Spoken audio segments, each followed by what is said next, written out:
ನ್ಯಾಯಾಲಯ ಮೊಬೈಲ್ ತೆಗ್ರಿ ನಮ್ಮ ಮಗನಾದ ರೇಣುಕಸ್ವಾಮಿಗೆ ಕೊಲೆ ಅಪರಾಧಿಗಳಿಗೆ ಎಲ್ಲರಿಗೂ ಬೇಲಾಗಿದೆ ಅಂತ ತಮ್ಮ ಮಾಧ್ಯಮದ ಮುಖಾಂತರ ನನಗೆ ಗೊತ್ತಾಗಿದೆ. ಆದರೆ ಏನು ಅಂತ ಪೂರ್ತಿ ಮಾಹಿತಿ ನನಗೆ ಗೊತ್ತಿಲ್ಲ, ನಾವು ಟಿ ವಿ ಹಾಕಕ್ಕೆ ಹೋಗಿಲ್ಲ. ಆದರೆ ನ್ಯಾಯಾಲಯದ ಬಗ್ಗೆ ಮತ್ತು ನಮಗೆ ಪೂರ್ಣವಾದ ನಂಬಿಕೆ ಇದೆ. ತಾತ್ಕಾಲಿಕವಾಗಿ ನಮಗೆ ಅವ್ರಿಗೆ ಬೇಲ್ ಆಗಿರ್ಬೋದು, ಆದರೆ ಅಂತಿಮವಾಗಿ ಯಾರು ತಪ್ಪಿಸ್ತಿದ್ದಾರೆ ಅವ್ರಿಗೆ ಶಿಕ್ಷೆ ಆಗುತ್ತೆ ಅಂತ ಪೂರ್ಣ ನಂಬಿಕೆ ಇದೆ. ನ್ಯಾಯಾಲಯದ ಮೇಲೆ ನಮಗೆ ನಂಬಿಕೆ ಇದೆ. ನ್ಯಾಯಾಲಯ ಅದೇನು ತೀರ್ಮಾನ ಮಾಡುತ್ತೋ, ಅದು ಯಾವ ಕಾರಣದಿಂದ ಮಾಡುತ್ತೋ ನಮಗೆ ಅದು ಗೊತ್ತಾಗೋದಿಲ್ಲ. ನ್ಯಾಯಾಲಯದ ಮೇಲೆ ನನ್ನ ನಂಬಿಕೆ ಇದೆ. ಮುಂದೆ ಅದು ನಮಗೆ ಕೊನೆ ಇನ್ನೂ ಎನ್ಕ್ವೈರಿ ಅವೇನು ಆಗ್ತಾವಲ್ಲ, ಆ ಟೈಮ್ನಲ್ಲಿ ನಮಗೆ ನ್ಯಾಯ ಸಿಗುತ್ತೆ ಅಂತ ಪೂರ್ಣ ನಂಬಿಕೆ ಇದೆ. ತಪ್ಪರಿಗೆ ಶಿಕ್ಷೆ ಆಗುತ್ತೆ ಅಂತ ನಂಬಿಕೆ ಇದೆ. ನಾವು ಈ ಮಧ್ಯದಲ್ಲಿ ಸರ್ಕಾರವನ್ನು ಕೇಳೋದು ಅಷ್ಟೇ, ನಮ್ಮ ಸೊಸೆಗೆ ದಯಮಾಡಿ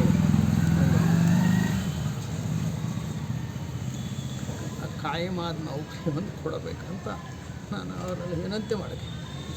ಏನಾದರೂ ಅಂದ್ಕೊಂಡಿದ್ದೇವೆ ಜಾಮೀನು ಸಿಗುತ್ತೆ ಅಂತ ಏನಾದರೂ ಎಲ್ರಿಗೂ ಜಾಮೀನು ಸಿಗುತ್ತಂತ ಎಲ್ಲರಿಗೂ ಜಾಮೀನು ಸಿಕ್ಕಿದೆ ಅಂತಂದು ತಿಳಿದು ಬಂದಿದೆ. ಅದು ಏನು ಅಂತ ನನಗೆ ಗೊತ್ತಿಲ್ಲ. ಕಾನೂನು ಪ್ರಕ್ರಿಯೆ, ಆ ಕಾನೂನು ಏನೈತೆ ಅದಕ್ಕೆ ನಾವು ಮಾನ್ಯತೆ ಕೊಡ್ತೀವಿ, ಅದಕ್ಕೆ ನಾವು ನಮಗೆ ಅಂತಿಮವಾಗಿ ನಮಗೆ ನ್ಯಾಯ ಸಿಗುತ್ತೆ ಅಂತ ನಂಬಿಕೆ ಇದೆ. ಕಾನೂನು ಬಗ್ಗೆ ನಮಗೆ ಪೂರ್ಣ ನಂಬಿಕೆ ಇದೆ, ಸಿಗುತ್ತೆ ಅಂತ ನಂಬಿಕೆ ಇದೆ. ತಪ್ಪಿತಸ್ಥರ ಶಿಕ್ಷೆ ಆಗೇ ಆಗುತ್ತೆ ಅಂತ. ಈಗ ದರ್ಶನ್ ಅವರಿಗೆ ಜಾಮೀನು ಸಿಕ್ಕಿದೆ, ಒಂದು ವೇಳೆ ನಿಮ್ಮ ಜೊತೆಗೆ ಮಾತುಕತೆಗೆ ಅವ್ರು ಬಂದರೆ ನಾವು ಅದನ್ನು ಯೋಚನೆ ಮಾಡಿಲ್ಲ, ಯೋಚನೆ ಮಾಡಿ ಬಂದಿಲ್ಲ. ನಾವು ಅದನ್ನು ಇಲ್ಲಿವರೆಗೂ ಅದ್ರ ಬಗ್ಗೆ ಯಾವುದೋ ನಾವು ಇದು ಮಾಡೋಕ್ಕೆ ಹೋಗಿಲ್ಲ. ನಮಗೆ ಮಾತಾಡೋಂಥದ್ದು ಏನೂ ಇಲ್ಲ. ಯಾಕಂದರೆ ನಾವು ಮಗನ ಕಳ್ಕೊಂಡು ಇದರಲ್ಲಿ ಇದ್ದೀವಿ. ನಮಗೆ ಮಗನ ಬೇಕೇ ವಿನಃ ನಮಗೆ ಯಾರು ಅದರಿಂದ ಮಾತುಕತೆ ಅದು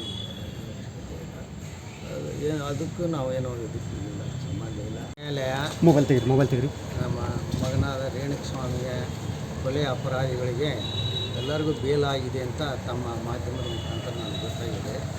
ಆದರೆ ಏನು ಅಂತ ಪೂರ್ತಿ ಮಾಹಿತಿ ನನಗೆ ಗೊತ್ತಿಲ್ಲ, ನಾವು ಟಿ ವಿ ಹಾಕಕ್ಕೆ ಹೋಗಿಲ್ಲ. ಆದರೆ ನ್ಯಾಯಾಲಯದ ಬಗ್ಗೆ ಮತ್ತು ನಮಗೆ ಪೂರ್ಣವಾದ ನಂಬಿಕೆ ಇದೆ. ತಾತ್ಕಾಲಿಕವಾಗಿ ನಮಗೆ ಅವ್ರಿಗೆ ಬೇಲ್ ಆಗಿರ್ಬೋದು, ಆದರೆ ಅಂತಿಮವಾಗಿ ಯಾರು ತಪ್ಪಿಸ್ತಿದ್ದಾರೆ ಅವ್ರಿಗೆ ಶಿಕ್ಷೆ ಆಗುತ್ತೆ ಅಂತ ಪೂರ್ಣ ನಂಬಿಕೆ ಇದೆ. ನ್ಯಾಯಾಲಯದ ಮೇಲೆ ನಮಗೆ ನಂಬಿಕೆ ಇದೆ. ನ್ಯಾಯಾಲಯ ಅದೇನು ತೀರ್ಮಾನ ಮಾಡುತ್ತೋ, ಅದು ಯಾವ ಕಾರಣದಿಂದ ಮಾಡುತ್ತೋ ನಮಗೆ ಅದು ಗೊತ್ತಾಗೋದಿಲ್ಲ. ನ್ಯಾಯಾಲಯದ ಮೇಲೆ ನನ್ನ ನಂಬಿಕೆ ಇದೆ. ಮುಂದೆ ಅದು ನಮಗೆ ಕೊನೆ ಇನ್ನೂ ಎನ್ಕ್ವೈರಿ ಅವೇನು ಆಗ್ತಾವಲ್ಲ, ಆ ಟೈಮ್ನಲ್ಲಿ ನಮಗೆ ನ್ಯಾಯ ಸಿಗುತ್ತೆ ಅಂತ ಪೂರ್ಣ ನಂಬಿಕೆ ಇದೆ. ತಪ್ಪರಿಗೆ ಶಿಕ್ಷೆ ಆಗುತ್ತೆ ಅಂತ ನಂಬಿಕೆ ಇದೆ. ನಾವು ಈ ಮಧ್ಯದಲ್ಲಿ ಸರ್ಕಾರವನ್ನು ಕೇಳೋದು ಅಷ್ಟೇ, ನಮ್ಮ ಸೊಸೆಗೆ ದಯಮಾಡಿ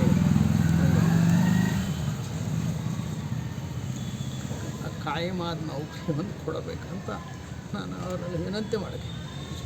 ಏನಾದರೂ ಅಂದ್ಕೊಂಡಿದ್ದೇವೆ ಜಾಮೀನು ಸಿಗುತ್ತೆ ಅಂತ ಏನಾದರೂ ಎಲ್ರಿಗೂ ಜಾಮೀನು ಸಿಗುತ್ತಂತ ಎಲ್ಲರಿಗೂ ಜಾಮೀನು ಸಿಕ್ಕಿದೆ ಅಂತಂದು ತಿಳಿದು ಬಂದಿದೆ. ಅದು ಏನು ಅಂತ ನನಗೆ ಗೊತ್ತಿಲ್ಲ. ಕಾನೂನು ಪ್ರಕ್ರಿಯೆ, ಆ ಕಾನೂನು ಏನೈತೆ ಅದಕ್ಕೆ ನಾವು ಮಾನ್ಯತೆ ಕೊಡ್ತೀವಿ, ಅದಕ್ಕೆ ನಾವು ನಮಗೆ ಅಂತಿಮವಾಗಿ ನಮಗೆ ನ್ಯಾಯ ಸಿಗುತ್ತೆ ಅಂತ ನಂಬಿಕೆ ಇದೆ.